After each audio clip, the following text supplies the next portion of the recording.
ನೀರಾವರಿ ಬಗ್ಗೆ ಚೆನ್ನಾಗಿ ಫಾಸ್ಟ್ ನನಗೆ 2 ನಿಮಿಷ ಪ್ಲೀಸ್. Only one sir. ಅದೇ ಈಗ ಸಿಡಬ್ಲ್ಯೂಎಂಎ ನಲ್ಲಿ ರಾಜ್ಯಕ್ಕೆ ಹಿನ್ನಡೆ ಆಗಿದೆ ಸರ್. ಈಗ ನೀರು ಬಿಡಲೇಬೇಕಾದಂತ ಪರಿಸ್ಥಿತಿ ಇದೆಯಾ? ನೋಡಿ, ಈಗ ಮುಖ್ಯಮಂತ್ರಿಗಳು ಒಂದು ಸರ್ವ ಪಕ್ಷಗಳ ಒಂದು ಸಭೆಯನ್ನು ಕರೆದಿದ್ದಾರೆ. ಆ ಸಭೆಯಲ್ಲಿ ಚರ್ಚೆ ಮಾಡ್ತೀವಿ. ನಮಗೆ ಈಗ ನೀರಿಲ್ಲ, ನಾವು ಅದಕ್ಕೆ ಅಪೀಲನ್ನು ಕೂಡ ಮಾಡುವಂಥ ನಿರ್ಣಯ ಕೈಗೊಳ್ಬೋದು ಸುಪ್ರೀಂ ಕೋರ್ಟ್ನಲ್ಲಿ, ಆಮೇಲೆ ಸಿಡಬ್ಲ್ಯೂಎಂಎಲ್ಲಿ.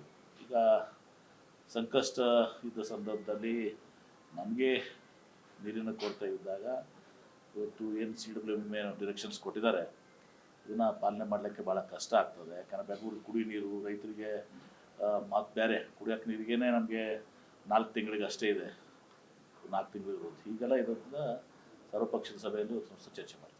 ಈಗ ನೀರು ಬಿಡದೇ ಇದ್ರೆ ಅದನ್ನು ನೋಡೋಣ. ಸುಪ್ರೀಂ ಕೋರ್ಟ್ ಏನು ಅದ್ರ ಮೇಲೆ ಸಿಡಬ್ಲ್ಯೂಎಂಎ ಆರ್ಡರ್ ಮೇಲೆ ಅಪೀಲ್ಗೆ ನಮ್ಗೆ ಅವಕಾಶ ಇದೆ ಸುಪ್ರೀಂ ಕೋರ್ಟ್ನಲ್ಲಿ. ಪ್ರತಿ ಬಾರಿ ಕೂಡ ಈ ಥರದ ಮೀಟಿಂಗ್ ಆಗುತ್ತೆ ತಮಿಳುನಾಡು ಬರನೆ ಎಲ್ಲವೂ ಕೂಡ ನೀರು ಬರುತ್ತೆ. ನೋಡಿ ವಾದ ಪ್ರಶ್ನೆ ಬಂದಿಲ್ಲ.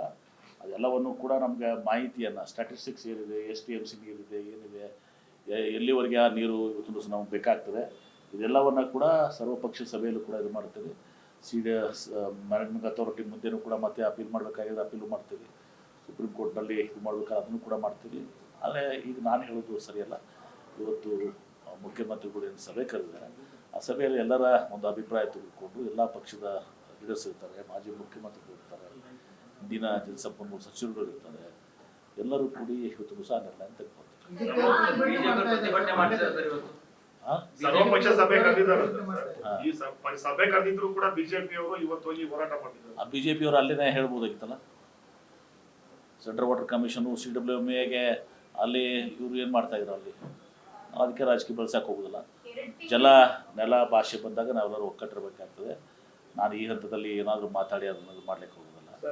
ಅವರು ಕೂಡ ಕೇಂದ್ರ ಸಚಿವರುಗಳಿದ್ದಾರೆ, MPs ಇದ್ದಾರೆ, ಎಲ್ಲರೂ ಕೂಡ ಒತ್ತಾಯ ಮಾಡಬೇಕಾಗ್ತದೆ, ಹೋಗಿ ಮನವರಿಕೆ ಮಾಡಿಕೊಡ್ಬೇಕಾಗ್ತದೆ ಸೆಂಟ್ರಲ್ ವಾಟರ್ ಕಮಿಷನ್ಗೆ, ಕಾವೇರಿ ಮ್ಯಾನೇಜ್ಮೆಂಟ್ ವಾಟರ್ ಮ್ಯಾನೇಜ್ಮೆಂಟ್ ಅಥಾರಿಟಿಗೆ, ಸಿಡಬ್ಲ್ಯೂಎಂಎಗೆ ಮತ್ತು ಜಲಶಕ್ತಿ ಸಚಿವರಿಗೆ ಏನಿದ್ದಾರೆ ಅವರೆಲ್ಲರಿಗೂ ನಮ್ಮ MPs ಕೇಂದ್ರ ಸಚಿವರು ಕೂಡ ಮನವರಿಕೆ ಮಾಡಿಕೊಡ್ಬೇಕಾಗ್ತದೆ. ಸರ್, ಯಡಿಯೂರಪ್ಪ ಅವರು ಮತ್ತೆ ಎಸ್ ಎಂ ಕೃಷ್ಣ ಅವರು ಇದ್ದಂತ ಸಂದರ್ಭದಲ್ಲಿ ಈ ತರ ಘಟನೆಗಳೆಲ್ಲ ಆಗಿವೆ. ನಿಗದಿ ಮಾಡಿರುವಂತದ್ದು ಪರಿಶೀಲನೆ ಮಾಡಬೇಕು ಅನ್ನೋದು ಏನಾದರೂ ಅನ್ಸುತ್ತೆ? ನಾವು ಹೇಳಕ್ ನಿಶ್ಚಿತವಾಗಿ ನಾವು ನಮ್ಮ ಸ್ಟ್ಯಾಟಿಸ್ಟಿಕ್ಸ್ ಕೊಡಬೇಕಾಗ್ತದೆ. ನಮಗೆ ನೀರಿನ ಕೊರತೆ ಇದ್ದಾಗ ಬಿಡು ಅಂತ ಹೇಳೋದು ತಪ್ಪಾಗ್ತದೆ. ನಮ್ಮ ಹತ್ರ ಸರ್ಪ್ಲಸ್ ಇದ್ದಾಗ ನಾವು ಬಿಡಲೇಬೇಕಾಗ್ತದೆ. ನಾರ್ಮಲ್ ಇಯರ್ದಲ್ಲಿ ನಾವು 172 TMC ಬಿಳ್ಗುಂದದಲ್ಲಿ ಬಿಡ್ತೀವಿ ಏನ್ರಿ. 192 ಇತ್ತು, 177 ಆಗಿದೆ. ಈಗ ಇದು ಸಂಕಷ್ಟದ ಸೂತ್ರ, ಇದು ಸಂಕಷ್ಟದ ವರ್ಷಗಳಂತ ಏನಂತಾರೆ. ಆ ಸಂದರ್ಭದಲ್ಲಿ ನಾವು ಕ್ರೈಸಿಸ್ ಇರೋ ಸಂದರ್ಭದಲ್ಲಿ ಅದಕ್ಕೆ ಒಂದು ಗೈಡ್ಲೈನ್ಸ್ ಇದೆ, ಯಾವ ರೀತಿ ಇವತ್ತು ಸಂಕಷ್ಟ ಮಾಡಬೇಕು ಅದೆಲ್ಲವೂ ಕೂಡ ನಾಳೆ ಚರ್ಚೆ ಮಾಡ್ತೇವೆ. ನಾನು ಈಗಿನ ಹೇಳೋದಿಲ್ಲ. ರವಿವಾರ ದಿವಸ ಚರ್ಚೆ ಮಾಡಿ ಎಲ್ಲರ ಅಭಿಪ್ರಾಯ ತಗೊಂಡು ಮುಂದಿನ ಹೆಜ್ಜೆಯನ್ನು ಇಡ್ತೇವೆ. ಥ್ಯಾಂಕ್ ಯು, ಧನ್ಯವಾದಗಳು.